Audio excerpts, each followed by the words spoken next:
शिक्षा व्यवस्था क्यों इतनी लाचार है, क्यों इतनी ध्वस्त है, उसका कहीं ना कहीं कारण यहाँ पर मौजूद वो हैं ब्रजमोहन अग्रवाल जी। और अभी सुनने को मिल रहा है कि उन्हें सांसदी का टिकट मिलेगा और वो अब यहाँ से चुनाव भी लड़ेंगे। कि शिक्षा विभाग किसके हाथ में है? किसी के हाथ में नहीं है। किसी ने मुझे ये भी बताया, एक सूत्र है के आधार पर हमें पता चलता है कि लोग कहते हैं कि शिक्षा मंत्री के पास पैसा जाना होता है, इसलिए ये लोग करप्शन करते हैं। अधिकारी का उद्देश्य यहाँ पर करप्शन करना नहीं है, लेकिन शिक्षा मंत्री के पास पैसा जाना है।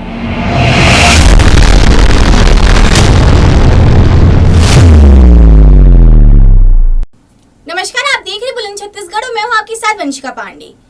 छत्तीसगढ़ में कांग्रेस की सरकार बदलने के बाद भी शिक्षा विभाग में हो रहे भ्रष्टाचार अभी भी जारी है और इसी सिलसिले में स्कूल संचालिका प्रियंका मिश्रा का एक वीडियो सामने आया है जिसमें उन्होंने शिक्षा विभाग पर हो रहे भ्रष्टाचार पर सवाल उठाए हैं। देखते हैं इस पे एक खास रिपोर्ट।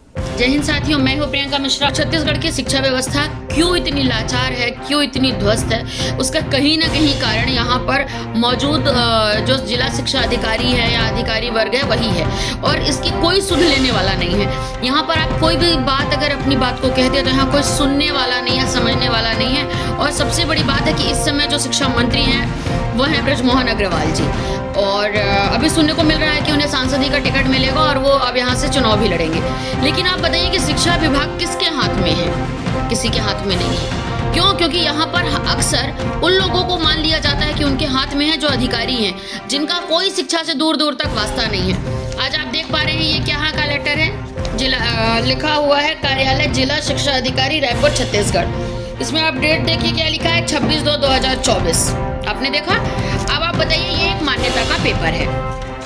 दूसरी चीज आपको मैं ये बताऊंगी कि मान्यता इन्होंने सत्र 2023 और 24 की दी है, मतलब सिर्फ 23 की दी है, और मान्यता का भी इशू कर रहे हैं 24 में। जो सत्र बीत गया है उसकी ये लोग मान्यता देते हैं, और स्कूल का डाइस नंबर भी गलत लिखते हैं। जो स्कूल की आधारशिला है, जो स्कूल का रीढ़ होता है, उसको भी आप देखिए, वो भी ये लोग गलत लिख के दिए हैं। अब बताइए, अगर कोई स्कूल संचालन करने वाला व्यक्ति वहां पर जाके बात करता है तो ये सीधे सीधे नकार देते हैं कि नहीं, आपको तो 2024 की मान्यता हम दे रहे हैं, 2023 की मान्यता दे रहे हैं, लेकिन पेपर हम 2024 में दे रहे हैं। तो आपको सबको पता है कि जो पेपर होता है हम उसी को अपना आधार मानते हैं। तो शिक्षा व्यवस्था क्यों ना ध्वस्त रहे? जब जिला का शिक्षा अधिकारी इस तरह से हो रहे गलत कामों में अपने हस्ताक्षर कर देते हैं, है ना, और यहाँ पर भी देखिए उन्होंने हस्ताक्षर किया है, आप देख सकते हैं 23/2/2024 को उन्होंने हस्ताक्षर किया है। उन्होंने प्रॉपर क्रमांक भी लिखा है। इतना सारा मिस्टेक एक शिक्षा विभाग की तरफ से। तो अब हम लोगों ने ये सोच के रखा है कि अब हम कोर्ट जाएंगे और ये बात अपनी कोर्ट में रखेंगे कि 2024 में आप लेटर इशू करते हैं और मान्यता 2023 की देते हैं। तो इसका क्या मतलब है? या आपको सत्र का ज्ञान नहीं है, या आप लोगों को परेशान करना चाहते हैं, या कि आप शिक्षा व्यवस्था को पूरा ध्वस्त कर देना चाहते हैं? इसके पीछे आपकी क्या मंशा है? या आपको करप्शन के लिए पैसे नहीं दिए जाते इसलिए आप लोग इस तरह से कर रहे हैं?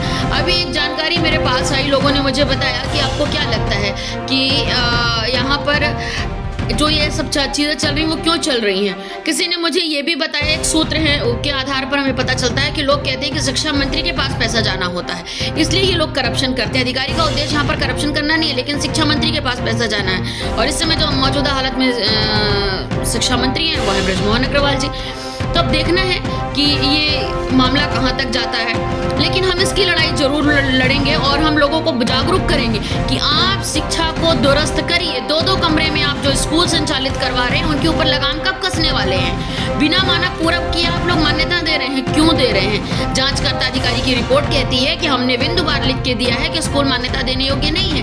फिर किसके दबाव और किसके प्रभाव से आपने पैसा ले करके मान्यता दिया है? इसकी शिकायत तो विभाग को कई बार की गई है, लेकिन विभाग इसकी अनदेखी कर रहा है। लेकिन अब मामला हाईकोर्ट जब जाएगा तब इन्हें पता चल जाएगा, और ऐसे हम शिक्षा विभाग के एक उस जिम्मेदार अधिकारी को सस्पेंड करवाने की कोशिश करेंगे जिसने शिक्षा को व्यापार बना रखा है, जिसने शिक्षा को ध्वस्त कर रखा है, शिक्षा से वंचित रखने में जिनका सबसे बड़ा योगदान है।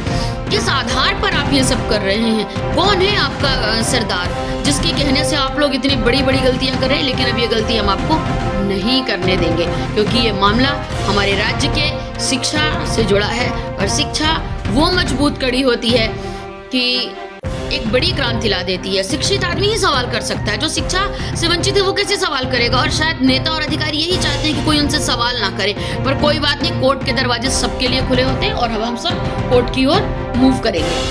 तो ये थी बुलंद छत्तीसगढ़ की कुछ खास रिपोर्ट। ऐसी खबरों के लिए बने रहिए बुलंद छत्तीसगढ़ के साथ।